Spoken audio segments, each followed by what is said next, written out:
Hey, what's up, everybody? BDO44 coming at you another video. Now, God knows I don't know what's going on. I ain't even as much as glance at what's going on in the playoffs right now. I don't even remember what games there were. After my Laker game and we got blown out last night, I didn't want to see no more basketball.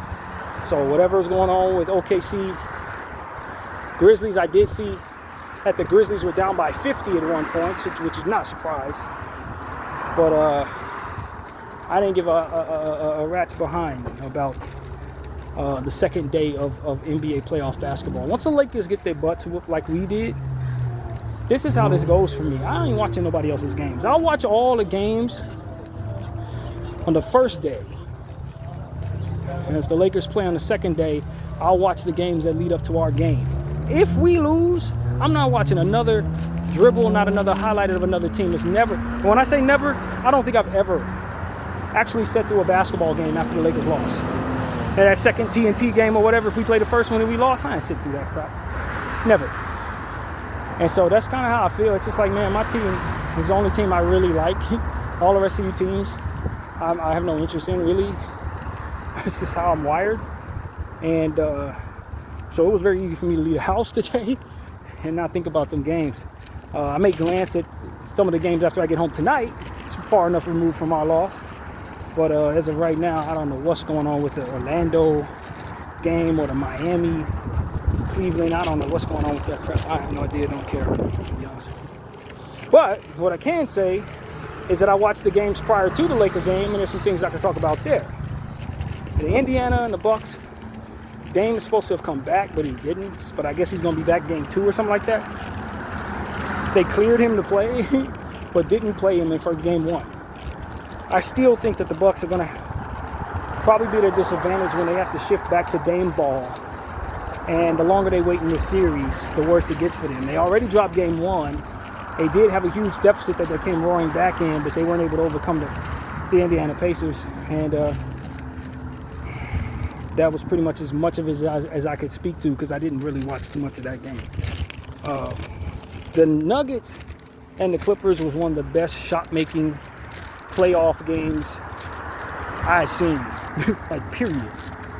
Between Kawhi Leonard and Jamal Murray and Nicholas Batum and them dudes, they were hitting so many shots throughout the course of that entire game that you just had to wonder, if they continue to shoot like this, can anyone really beat either of these teams?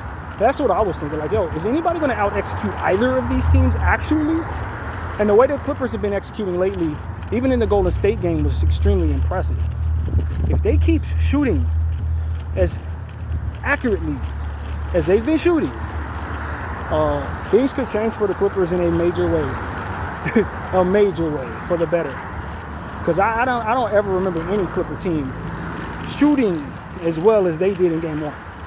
In any era at all. I don't never remember seeing the Clippers shoot that well. And so that's what I wanted to say. That was extremely impressive. That was the best game of the day. And I am not surprised at all that Denver wasn't completely out of it. People thought the Denver Nuggets were going to lose the game, even after all that great Clipper shooting, and Denver still out-executed them. Big plays made down the stretch of the basketball game on both sides.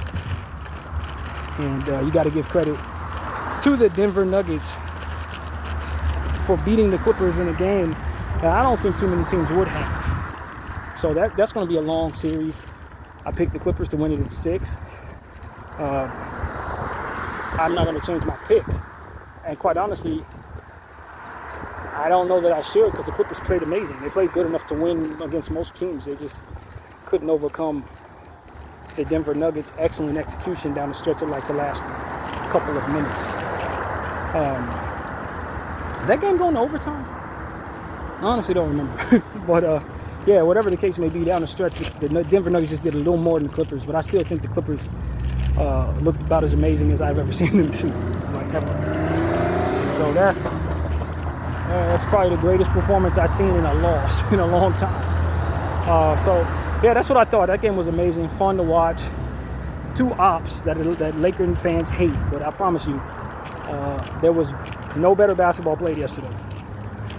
And then the Detroit Pistons, you know, the one thing I can say about the Detroit Pistons is that they were not ready for the level of elevation that is required to compete in the playoffs. You know, they got the elements to compete, but they don't have the experience to know that they need to be a lot sharper in order to meet playoff intensity. And so that's what I took from it. They went on a rather historic drought in the fourth quarter. The Knicks just strung together a million layups in a row from Josh Hart. And it was one of those situations where the Detroit Pistons just did not play winning ball down the stretch. They played really good to start, but they were relying on stuff that isn't going to sustain in order to do so. You know, you're talking about big games from Tobias Harris, Malik Beasley, and Tim Hardaway. Problem is, those are nice role players, but you can't rely upon them to be good enough for 48 minutes. You're going to need your stars to step up and really play well. And they weren't able to. And so that could be the story of the series. If I got to rely upon those three to give me the bulk of what can attack the New York Knicks are going to outduel those guys on most nights because the New York Knicks have better players in that regard. OG Anunoby was fantastic. Karl Anthony Towns was able to hit shots. Jalen Brunson struggled a little bit, but he looked like he's going to get it together. You know, Josh Hart, like I said, driving at them repeatedly. And so my thing is, yeah, I think Detroit can show that they have more athleticism and fresh legs. But a guy like Ausar Thompson looked so ill-prepared for a playoff game in that game. It looked like he was out there for a preseason game or something. It's like he didn't understand that he needed to raise his level of play and then raise his focus and intensity. So I was rather disappointed in him, but more so disappointed in the coach for just not having those guys prepared. Sort of like the Los Angeles Lakers. So Detroit and the Lakers kind of mirrored one another in the sense that neither one of them looked prepared. Neither one of them looked like they had the energy necessary to compete. And, you know, I also was disappointed that Ron Holland didn't get any minutes. I really think he's an important piece for the Detroit Pistons that I worked into the equation when considering this series for them. He didn't play a single minute in game one. So I just was not a fan of what J.B. Bickerstaff did in that game. I really wasn't. I wasn't a fan. I think he relied too much on role players. I don't think he had his guys prepared for the level of intensity that was required to actually compete in playoff basketball, especially in the Garden. I just thought that they were flat-footed and they mirrored the LA Lakers. They really did. They mirrored us. So, their game was first, so I guess we mirrored them. But you get the point. It was almost like they were of the same spirit and lost in the same way. So, yeah, man. I think New York met the intensity of the game, and if that continues, Detroit gonna be out of here rather quickly. My prediction will go up in smoke. So, yeah, man, that's pretty much what I saw there. And then, as I said, the Los Angeles Lakers, you know, we were so terrible. I talked about that for almost an hour today. So I encourage everybody to check out my reaction to that and the video that's uploading now. That I get into the Lakers and how I felt about their performance and some of the things that I think they need to work on. So, yeah, I mean, that's pretty much what I gave you because that's really all it was. Those were the 4 games of the day. And like I said, the Indy game I only half paid attention to. But, you know, that was my reaction to the playoffs. Now, as far as what's happening right now, I ain't watching. Maybe I'll watch later on tonight. I am somewhat interested in Golden State Rockets, but I'll be honest with you. I really don't like watching the Golden State Warriors. I don't like watching them. I think I got Warrior fatigue just like I had Spur fatigue back when I was a teenager. When you see the Spurs win too damn much for too damn long, it's like, damn, dude, we got to see them again. Damn, that's kind of how I feel about the Warriors. I'm just tired of them at this point. Ain't nothing real, like, as it pertains to our rivalry. I think they hate us more than we hate them. I don't think we think much of them as Laker fans. And that's how it usually is with most of the people who call themselves rivals to us. You're not really even on our radar until we see you. We don't think about you. You know what I mean? I think Portland feels that way about us. Dallas feels that way about us. There's a lot of y'all teams out there in the Western Conference that really hate the Lakers, and we really don't know you're there. If I want to be, I'm just being completely honest. We really don't even know you're there. Like, you're not on our radar at all. The only two teams that are honestly on the Lakers' radar, in my humble opinion, maybe three teams, the Denver Nuggets right now because of our recent struggles with them, the Celtics, and the Clippers. And the Clippers we look down upon for a plethora of reasons. The Celtics are our real rivals. The rest of your teams out there, honestly, we may have an era where we don't mess with you, but after that era, you're not a part of our lives, man. You're just another team out there that we probably just looking at and saying, "Why you still standing there?" Like I said, it's literally how Laker fans look at y'all, man. Like, we're really above all of you.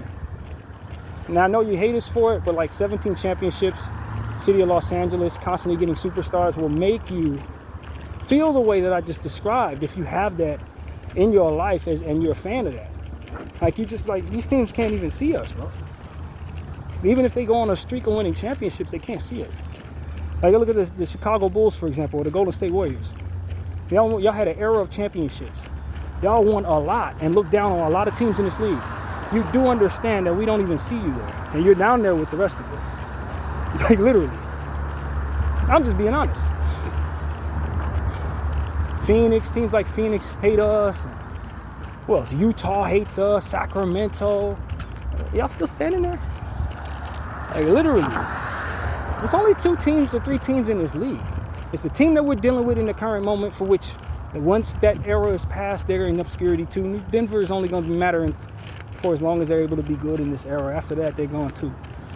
But the Celtics and the Clippers, because they're in our faces every day with their ineptitude and their stench. So we can't help but not ignore them, because they're constantly doing something to embarrass themselves and disrespect us. So that's why the Clippers are on their radar, because they just won't leave our city. Other than that, man, we don't see none of your teams, bro. It's just green. It's just green, though. I'm just being honest. It's only the Celtics. They're the only team in the league that actually, we actually can look in the eye and respect. So y'all got to get y'all championships up, and it's going to take a very long time for y'all to do that, man. It's going to take a very long time, man. Seriously. And so most of our lifetimes, this is going to be what it is. And y'all can continue to hate us or disrespect us or laugh at our pain or whatever, but we still look up in the rafters and just see all of your dead bodies, man. All the years where we won and you didn't. 17 NBA championships, of watching you guys be angry at us from the couch as we hoist Larry O'Brien. You know what I'm saying? Like, literally. I don't know if the Celtics see it that way. I don't speak for them. I don't know what the hell they feel. I don't care. I never even thought about it to say, well, they probably feel that way too. Nah, I don't know what they feel. They're the ops. I don't know. As far as I can tell, there's no self-respect in being a Celtics fan. So what can I say?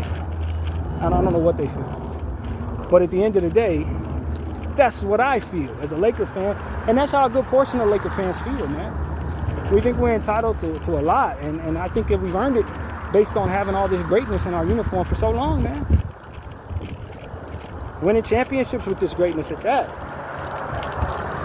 All the top scorers, all the best players, with the exception of Michael, they've all put on our uniform. And won doing so. So, you know, I mean, that's just what it is, man. I don't find myself inclined to really feel much of anything for all these teams that say they hate us, or all these teams that call themselves our rivals. You're not rivaling us. So I just wanted to speak that on this wonderful Easter Sunday and tell all you haters out there that you don't matter at all, and that the Lakers have more championships than you're able to obtain in your lifetime. Video 44. Thank you all for watching.